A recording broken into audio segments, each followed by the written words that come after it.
What's up, YouTube? So, several weeks ago, I was in search of a new mechanical wireless keyboard. I was looking to retire my Logitech G815, which had definitely served a nice, long, healthy life.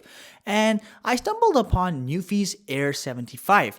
Aesthetically, this thing looks absolutely beautiful, and it seemed to have the values I was looking for in a mechanical keyboard. So I opted to order one. And well, after using it for a couple of weeks now, I definitely have an opinion on it, and I figured I'd take the opportunity to produce a practical review for you guys, let you know where this keyboard excels, who it might be for, what to watch out for, and ultimately help you make a decision whether or not this is the right low-profile mechanical keyboard for you.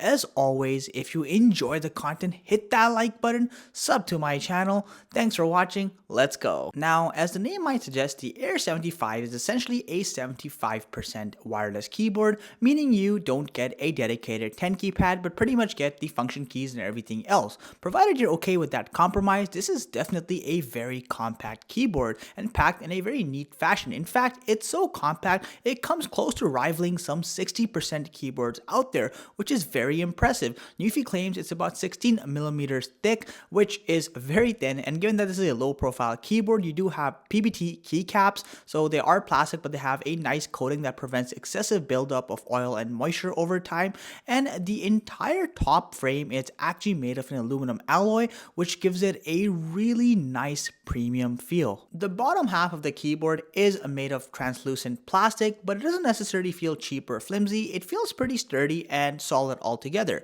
Now you'll notice in the center area you have this nice looking metallic plate that also has a NuPhy Air 75 branding, and this plate doesn't just serve a aesthetic purpose, it's also there to actually protect and host the 2500 milliamp battery that keeps this thing powered on. In terms of ports and connectivity, on the rear side you'll notice you do have a modern USB-C port. This is of course used to actually charge the keyboard and also establish a data connection with the computer should you need to. Coming to the toggles, you'll notice there's two toggles essentially. The first one allows you to swap between Windows mode and Mac mode. So depending on which one you're on, it'll just program the keys to work best with that operating system. It's nice to have that right on the keyboard itself. The second toggle essentially has four modes. So the first one is off mode, which just shuts down the keyboard for faster charging, of course. The second toggle is wired mode. As I mentioned earlier, you can use a USB-C cable to actually just connect to the computer in a wired fashion, should you prefer to have practically no latency for let's say competitive gaming. Now the third mode is wireless mode, which has two subcategories. The first one is a Bluetooth connection. You can set up to 3 distinct Bluetooth profiles, which is very nice, and they're all programmable straight from the keyboard.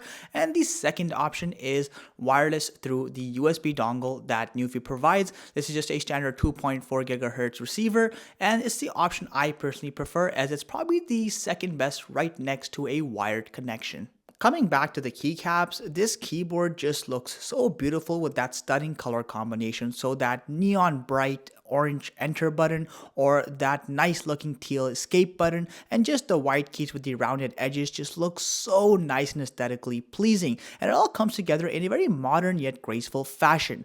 But it's not just a pretty face. Under the actual keycaps are Gateron switches, and they do come in blue, red, or brown configurations. I particularly got it in a blue configuration. You have a ample amount of key travel given the fact that this is a low profile keyboard. Now one thing you will notice about this keyboard compared to other low profile keyboards is that you have a much more deeper or lower range feedback sound, so it's not as chiclet type as some other low profile mechanical keyboards. Have a quick listen for yourself.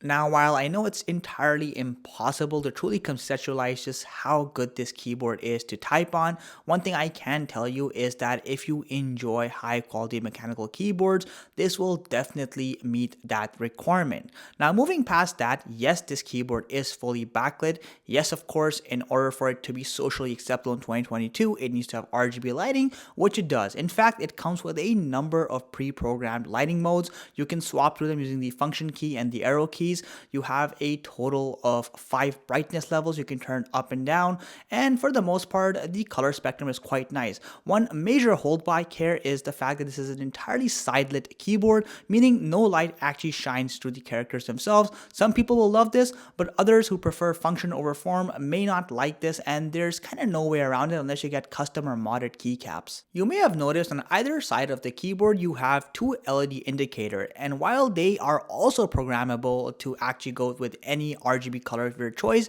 they do serve a functional purpose as well. The one on the left, for example, is your cap locks indicator. So when you have cap locks on, it unconditionally turns into this white light, letting you know that cap locks are on. The minute you turn it off, it goes back to the default state that was in with the programmable color settings. The one on the right side is a battery indicator. So you can essentially press the right combination of function keys and it'll actually show you how much battery it has, green being ideal, yellow being low, and then red being in need of immediate charge. And you can also choose to have it permanently there, again, depending on the function settings you want. Have you ever gone to a resort, maybe at the beach, or having a great time, and then suddenly a mosquito comes and bites you, and you're reminded that nothing in this world is truly perfect? Well, that mosquito comes in the form of poor battery life with this keyboard.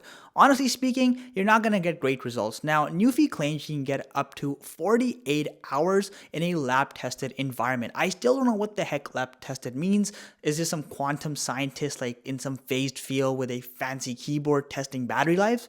But, well, here's the reality of it, guys. So with no backlighting on, I'm able to squeeze just about 40 to 41 hours of battery life per charge. And if you do have any sort of backlighting on, that immediately drops around the 25 to 28 hour mark, and that's at the lowest level of brightness. If you tend to use it at the highest brightness with RGB lighting or lighting in all the time, that can drop well below 14 hours in my tested experience. So keep in mind, this is not the strongest keyboard out there when it comes to overall battery life. That may be a huge factor for some people. Now, cheer up, there is some good news after that gloomy news, and that is the fact that this is a fully hot swappable keyboard, meaning you can customize, remove, and swap the keycaps, but you can take it a step further and actually remove the Gateron switches and swap them for other compatible Gateron switches. So plenty of customization and modding options. It's also worth noting that the keyboard does come with two magnetic razors that allow it to have more height at the bottom, but this is a pretty flimsy mechanism as they are magnetic and the magnet itself is quite weak. So I often find that even the slightest movement can actually trigger the magnet razors to kind of come off. It's a bit of an oversight by NuPhy for sure. So here's the power summary. At $110 USD, this is definitely an expensive keyboard that treads well within to the territory of a high-end or premium keyboard. But if you're like me and love low-profile keyboards, you know they're very hard to find. There's only a handful of good ones. This is definitely one of those. Those PBT keycaps, a nice modern but aesthetically pleasing styling, as well as the aluminum frame give it a very premium and high quality feel. Also, I appreciate the fact that the actual typing experience is very much pleasurable. Those Gateron switches add to the experience and are definitely a remarkable or a memorable experience with this keyboard. Now, I know I mentioned there are a couple of things that hold this keyboard back, like the poor battery life or the fact that the RGB lighting isn't through the actual keycaps, rather side lit. But again, those are going to come down to preference ultimately and what you're willing to compromise. Generally speaking, I think at the price it's at, this is a very high quality keyboard that will be suitable for most people. And hey, if you don't like having a wireless keyboard, you can always keep it in wired mode. Hopefully NuPhy will also release a full 100% size keyboard for those of you who like having the 10 key pad. But again, this is a great keyboard. I'm personally going to be keeping it for me as a daily driver. And the best part is, guys, I'm not sponsored or affiliated with NuPhy. This was entirely my own review. I purchased it out of my own money. So what you're getting here is a practical review. Take it as you will. I hope it helped you, and I hope you can make the best decision for yourself. I don't have any affiliate links, so I'll just leave a link to their website, and you can, again, make that decision. Thanks again for watching. If you enjoyed the content, hit that like button, sub to my channel. Catch you in the next one.